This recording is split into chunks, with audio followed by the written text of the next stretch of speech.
اور اس کے ساتھ پھر خرافات یہ جو شامل ہو چکی ہیں، اس نے معاشرے کو پیس کے رکھ دیا۔ جو مزارات پہ ہو رہا ہے ہم ڈٹ کے اس کا انکار کرتے ہیں، اللہ کے علاوہ کسی کے سامنے سجدہ جائز نہیں ہے، بلکہ ہمارے امام احمد رضا خان فاضل بریلوی نے لکھا ہے، آپ فرماتے ہیں کہ سجدہ قبور بالاتفاق حرام ہے اور طواف قبور بالاتفاق حرام ہے، زیارت قبور بالاتفاق جائز ہے، بوسہ قبور مختلف فی ہے، احوط یہ ہے کہ نہ دیا جائے، یعنی بوسے سے بھی اگر گریز کر لیا جائے تو کسی کو کوئی اور شائبہ نہ ہو تو یہ بھی بہتر ہے۔ لیکن خیر بوسے کے بارے علماء قائل ہیں، اس پر دلائل بھی موجود ہیں، لیکن قبروں کے سامنے یوں ہی کھڑے ہو جانا اور کھڑے ہو کر کے یوں سر جھکانا یہ جائز نہیں ہے۔ حضرت مجدد کی تعلیم کیا تھی؟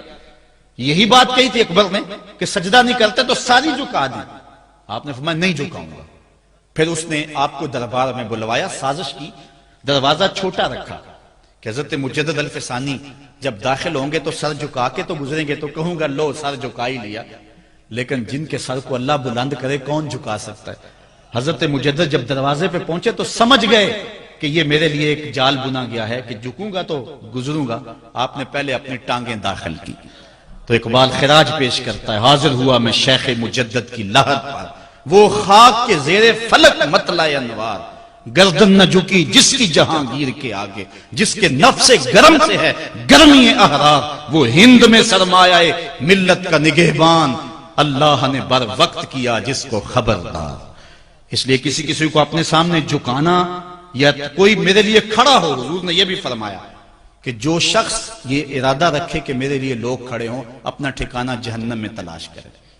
آج خود اگر کوئی کھڑا ہو جائے تو یہ اس کی مرضی، اور حضرت سعد آئے، حضور نے فرمایا قوموا الی سیدکم، یہ تمہارا سردار آیا، اس کا اٹھ کے استقبال کرو۔ لیکن اگر کوئی خود چاہے کہ میرے لیے کھڑے ہوں تو اس کے لیے یہ وعید فرمائی۔ اس طرح اگر تمہارے کوئی ہاتھ چوم لیتا ہے لیکن ہاتھ چومنے کے بغیر یوں گردن جھکانا یہ درست نہیں ہے، لیکن ہاتھ چومنے کے لیے تو وہ صحابہ کے عمل سے ثابت ہے۔ لیکن اگر کوئی چاہے کہ میرے ہاتھ چومے جائیں اور اگر جو نہیں چومتا تو اس سے ناراض ہو جاتے ہیں۔ میں ایک دفعہ ایک صاحب کو ملنے گیا تو ہم ہر شخص کے ہاتھوں نہیں نہ چومتے، آخر جو ہے وہ کسی کے ہاتھ چومنے ہو تو پھر کچھ دیکھنا بھی تو ہوتا ہے، دل اسے دے دیں جو دل بر ہی نہ ہو، تو ہم تو کسی کے ہاتھ چومتے ہیں نا، ہم وہ ہاتھ چومتے ہیں، وہ پاؤں چومتے ہیں جو راہ حق کے مسافر ہوتے ہیں، ہم ان ہاتھوں کو بوسہ دیتے ہیں اور اگر ہماری آنکھوں کی پلکوں کے ساتھ لگ جائیں تو اعزاز سمجھتے ہیں۔ تو خیر میں نے مصافحہ کیا تو ناراض ہو گئے، انہوں نے پکڑ کے میرے ہاتھ چوم لیے، کہنے لگے لو کیا بگڑا ہے میرا؟ میں نے کہا کہ ٹھیک ہے تمہارا کچھ نہیں بگڑا لیکن میرا بھی کیا بگڑا اگر نہیں چومے تو یہ عجیب سی کہانی ہے، ناراض ہو جاتے ہیں۔ ایک بت خانے بنے ہوئے ہیں، لوگ آئے ہمیں خدا ملاؤ، تم نے اپنی پوجا شروع کروا دی۔ لوگ آئے کہ خدا کا نام جپا جائے اور تم صرف اپنی ہی خوشامد چاہتے ہو، ہر وقت تمہارا ہی ذکر ہو۔ میں کتنے آراز کو جانتا ہوں جہاں اللہ رسول کا ذکر نہیں ہوتا، پیر کا ہی ذکر ہوتا ہے، کرامتیں بیان ہوتی ہیں، اور پھر آج کل جھوٹی کرامتوں کا ایک کاروبار چلا ہوا ہے، عجیب رنگ ڈھنگ ہے، عجیب بات ہے، خوابیں گھڑی جا رہی ہیں، کرامتیں گھڑی جا رہی ہیں۔ میرے پاس بھی کئی لوگ آئے خوابیں لے کر، جی یہ ہم نے دیکھا ہے، میں نے کہا تم نے دیکھا ہوگا میں نے نہیں دیکھا ہے۔ لوگ بڑے مفاد پرست ہیں، بڑے بڑے رنگوں میں آتے ہیں۔ ایک بندہ میرے پاس ایک دفعہ آیا کہ جی میرے پاس 12 موئے مبارک ہے، میں 2 آپ کو دینا چاہتا ہوں۔ میں نے کہا تو لوٹ سیل لگائی ہوئی ہے، موئے مبارک کوئی تماشا ہے؟ جہاں سے مرضی کو بال اٹھا کے کہہ دیتا ہے یہ حضور کا موئے مبارک ہے، یہ کوئی تماشا ہے؟ اگر کوئی ہے اور کثرت سے دنیا پر موجود ہے وہ تو برکت والی بات ہے، لیکن آج ہر لئی میں رازدار دین شدے والی بات ہے، اور ہر شخص جو مرضی دعویٰ۔ ایک بندے نے ایک دن مجھے رات کو فون کیا، جناب کہاں ہیں؟ میں نے کہا گھر میں ہوں۔ کہنے لگا باہر نکل کے دیکھو۔ میں نے کہا کیا ہے؟ کہا جی آسمان کی طرف دیکھو۔ میں نے کہا ہوا کیا ہے؟ کہنے لگا چاند کے اندر حضور کی تصویر ہے۔ میں نے کہا تو پاگل ہے، لوگوں نے زندگیاں گزار دی اور زیارت نہ ہوئی، اور تو جو ہے لوٹ سے لگا دی ہوئی ہے کہ چاند کے اندر تصویر لگا دی۔ میں نے کہا کمال ہے، کوئی بات کرنے والی ہے تیری؟ ہمارے ہاں ذوف الاعتقادی اتنی پھیل گئی ہے کہ جو بات کرے لوگ پیچھے دوڑ پڑتے ہیں۔ کئی ایسے واقعات ہوئے ہیں، کوئی کہتا ہے میرے گھر میں حضور کے قدم لگے ہیں، کوئی کچھ بول رہا ہے، کوئی کچھ بول رہا ہے۔ یہ لوگ اللہ سے ڈرتے نہیں ہیں، خوف نہیں کرتے۔ جھوٹی خوابیں، جھوٹی کرامتیں اگر سچی ہیں تو میں ان کا انکار نہیں کرتا، لیکن اس وقت معاشرے کے اندر جو کچھ ہو رہا ہے میں اس کی نشاندہی کر رہا ہوں۔ اپنے بھی خفا مجھ سے ہیں، بیگانے بھی ناخوش، میں زہر حلاحل کو کبھی کہہ نہ سکا کند، بات وہی کہتا ہوں سمجھتا ہوں جسے حق، نئے ابلۂ مسجد ہوں نئے تہذیب کا فرزند۔ میں کہتا ہوں اگر جھوٹوں کے پیچھے چلو گے رسول اللہ ناراض ہو جائیں گے تم سے۔ یہ جرأت کیوں کرتے ہو؟ یہ ہمت کیوں کرتے ہو؟ کیوں جھوٹے دعوے کرتے ہو؟ سچ بولو، تمہارے پیچھے کوئی لگے یا نہ لگے اس کی پرواہ نہیں ہے۔ یا ایھا الذین آمنوا اتقوا اللہ وقولوا قولا سدیدا، اللہ فرماتا ہے ایمان والو سیدھی سیدھی بات کرو، پھر کیا ہوگا؟ یصلح لکم اعمالکم ویغفر لکم ذنوبکم، وہ تمہارے اعمال بھی ٹھیک کر دے گا، تمہارے بخشش بھی فرما دے گا۔ نہ لوگ اکٹھے ہوں، نہ مجمع بنے، نہ حلقہ بنے، یار یہاں تو 72 ہوں تو وہ بھی قبول ہیں۔ یہاں مقدار نہیں دیکھی جاتی، یہاں معیار دیکھا جاتا ہے، سر نہیں گنے جاتے، دل گنے جاتے ہیں۔ یہاں یہ دیکھتے ہیں، مت لوگوں کو جو ہے وہ کھلونے دے کے بہلاؤ اور لوگوں کی عقیدتوں کو لوٹو اور لوگوں کے ساتھ ظلم کرو، زیادتی کرو، اپنی آخرت بھی کالی کرو اور لوگوں کی آخرت بھی کالی کرو۔ آپ دیکھیں دائیں بائیں، اپنی نظر رکھیں، نگہباں بن کے جو اہل چمن کی آبرو لوٹے، چمن والو عقیدت چھوڑ دو ایسے نگہباں کی۔ کوئی حق کا مسافر تلاش کرو، چاہے اس کے کپڑے پھٹے ہوئے ہوں، کرامت اس کی نہ ہو ساری زندگی کے اندر، لیکن محمد عربی کی غلامی تو ہو نا۔ حضرت شاہ نقشبند بخاری سے کسی نے پوچھا حضور آپ کی کوئی کرامت؟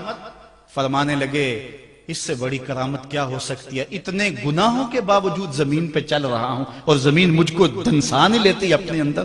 ہمارے بزرگوں کی تو کہانیاں یہ تھیں، اور آج تھوک کے حساب سے کرامتیں دی جا رہی ہیں۔ آج کے پیروں کی اتنی کرامتیں، غوث پاک کی بھی اتنی کرامتیں بیان نہیں ہوتی جن کی ان کی کرامتیں بیان ہو رہی ہیں، دڑا دڑ کرامتیں بیان کر رہے ہیں۔ ایک بندے کے یہاں بچہ پیدا ہوا اور اس نے یہ شور کر دیا کہ یہ رمضان کے دنوں میں دودھ نہیں پیتا، اس لیے کہ حضرت غوث پاک بھی نہیں پیتے تھے، وہ بھی پیدائشی غوث تھے اور یہ بھی پیدائشی غوث ہے، اور رمضان کے دنوں میں دودھ نہیں پیتا۔ اچھا کوئی 2-4 ماہ گزرے تو اس غوث کی ماں کو طلاق دے کے نئی عورت سے شادی کر لی۔ میں نے کہا کم از کم اتنا تو خیال رکھتے، جس نے غوث جنم دیا ہے اس کو تو عزت سے گھر سے رکھتے۔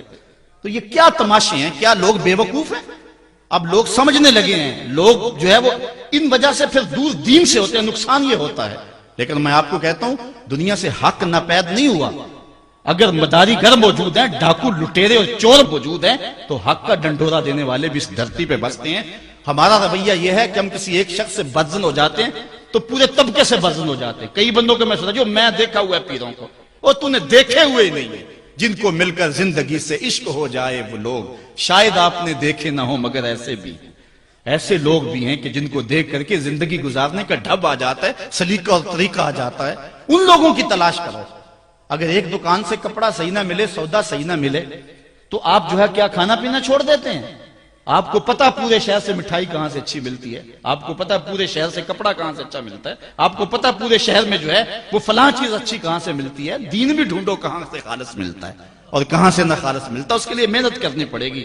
جھولی میں یوں نہیں ڈال دیا جائے گا، اس کے لیے تمہیں جانا پڑے گا، کوشش کرنی پڑے گی۔ ہاں 1 سے دھوکہ کھاؤ گے، 2 سے کھاؤ گے، 3 سے کھاؤ گے، لیکن جو تم دھوکہ کھاؤ گے تم تو رب کے نام پہ کھاؤ گے نا۔ حضرت عمر رضی اللہ تعالیٰ عنہ کی عادت تھی، جو غلام لمبی نمازیں پڑھتا اس کو آزاد کر دیتے۔